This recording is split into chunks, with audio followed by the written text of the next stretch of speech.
Olá, amados!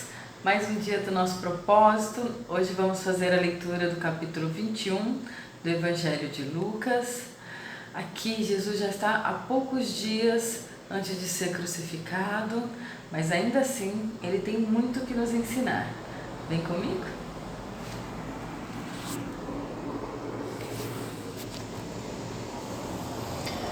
A oferta da viúva pobre. Jesus estava no pátio do templo observando o que estava acontecendo e viu os ricos pondo dinheiro na caixa das ofertas. Viu também uma viúva pobre que pôs ali 2 moedinhas de pouco valor. Então ele disse: Eu afirmo a vocês que essa viúva pobre deu mais do que todos, porque os outros deram do que estava sobrando. Porém ela, que é tão pobre, deu tudo o que tinha para viver. Então aqui Jesus está falando sobre prioridade. Ela mesmo sem ter condições, ela ainda contribuiu porque Deus é prioridade na vida dela. As outras pessoas davam do que sobravam. Ela não, ela priorizou seu relacionamento com Deus ao ofertar tudo o que ela tinha. As viúvas naquela época eram extremamente pobres, né? Elas não tinham como se sustentar. Então, quando uma delas faz algum tipo de oferta, é porque realmente elas não têm mais nada, mesmo sendo pouquinho, quando elas ofertam, elas não têm mais nada. Então, isso prioriza, né, o relacionamento dela com Deus. Jesus fala da destruição do templo. Algumas pessoas estavam falando de como o templo era enfeitado com bonitas pedras e com as coisas que tinham sido dadas como ofertas. Então Jesus disse: Chegará o dia em que tudo isso que vocês estão vendo será destruído e não ficará uma pedra em cima de outra. Aqui Jesus fala da destruição que Jerusalém sofreu por volta de 70 anos, né? Depois de Cristo, em que realmente tudo foi destruído. Perseguições e sofrimentos. Aí eles perguntaram: Mestre, quando será isso? Que sinal haverá para mostrar quando é que isso vai acontecer?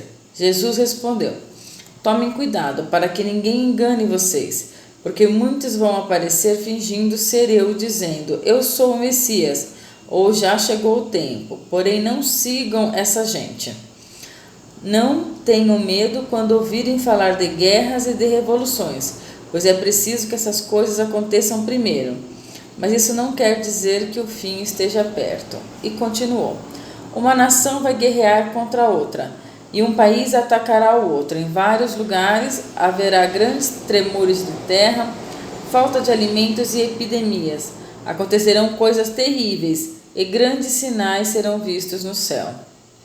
Mas antes de acontecer tudo isso, vocês serão presos e perseguidos.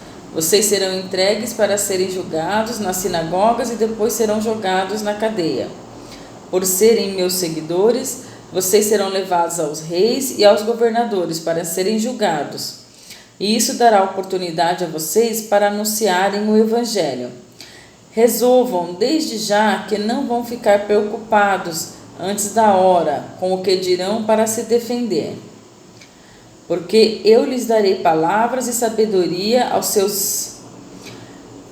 sabedoria que os seus inimigos não poderão resistir nem negar. Vocês serão entregues às autoridades pelos seus próprios pais, irmãos, parentes e amigos, e alguns de vocês serão mortos. Todos odiarão vocês por serem meus seguidores, mas nem um fio de cabelo de vocês será perdido. Fiquem firmes, pois assim vocês serão salvos. Então aqui Jesus predisse toda a perseguição e sofrimento que os apóstolos eles irão sofrer quando eles começarem a pregar o Evangelho. Mas também disse que eles não se preocupem, né? Que nem um fio de cabelo deles será perdido. Então aqui, depois da ressurreição, eles serão salvos. Jesus fala da destruição de Jerusalém. Jesus disse ainda: Quando vocês virem a cidade de Jerusalém cercada por exércitos, fiquem sabendo que logo ela será destruída. Então, os que estiverem na região da Judéia, que fujam para os montes. Quem estiver na cidade, que saia logo. e quem estiver no campo que não entre na cidade, porque aqueles dias serão os dias do castigo, e neles acontecerá tudo o que as Escrituras Sagradas dizem.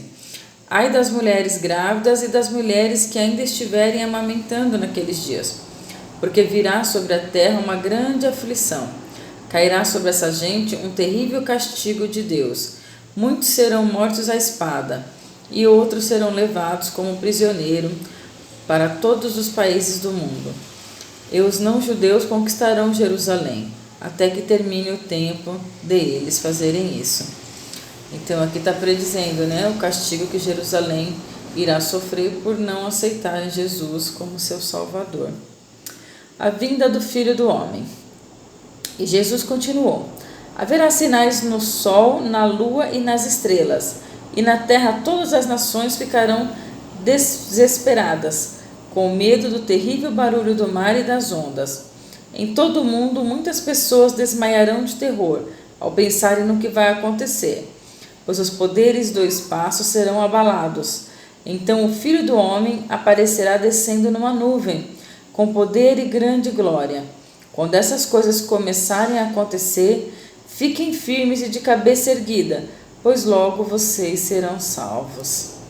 Então aqui remete à volta de Jesus, então no dia do arrebatamento, quando ele vai levar a sua igreja, e ele vai vir numa nuvem. Aqui nos remete então à vigília, para que fiquemos em vigília, porque não sabemos quando isso irá acontecer, mas vai acontecer. A lição da figueira. Em seguida, Jesus fez esta comparação: vejam o exemplo da figueira ou de qualquer outra árvore. Quando vocês veem que as suas folhas começam a brotar, vocês já sabem o que está chegando o verão. Assim também, quando virem acontecer aquelas coisas, fiquem sabendo que o reino de Deus está para chegar. Eu afirmo a vocês que isto é verdade. Essas coisas vão acontecer antes de morrerem todos os que agora estão vivos. O céu e a terra desaparecerão, mas as minhas palavras ficarão para sempre. A palavra de Deus é fiel. Então, que nós possamos vigiar, porque tudo o que está escrito será cumprido. A necessidade de vigiar. E Jesus terminou dizendo: fiquem alertas, não deixem que as festas ou as bebedeiras ou os problemas dessa vida façam vocês ficarem tão ocupados que aquele dia pegue vocês de surpresa, como se fosse uma armadilha, pois ele cairá sobre todos no mundo inteiro. Portanto, fiquem vigiando e orem sempre, a fim de poderem escapar de tudo o que vai acontecer e poderem estar de pé na presença do Filho do Homem quando ele vier. Jesus ensinava no pátio do templo todos os dias, mas à noite ia para o Monte das Oliveiras e ficava ali até de manhã. E todo o povo ia de madrugada para o templo a fim de ouvi-lo. Então Jesus tinha esse hábito, de todas as noites ele se recolher no Monte das Oliveiras para fazer as suas orações. E durante o dia ele ensinava no pátio do templo. E grande multidão iria ouvi-lo. Muito bem. Então chegamos no capítulo 22, esse é para amanhã. Não desanimem, hein? Já estamos aqui quase concluindo o nosso propósito. Que Deus abençoe você e a sua família grandemente. Nos vemos amanhã. Até lá!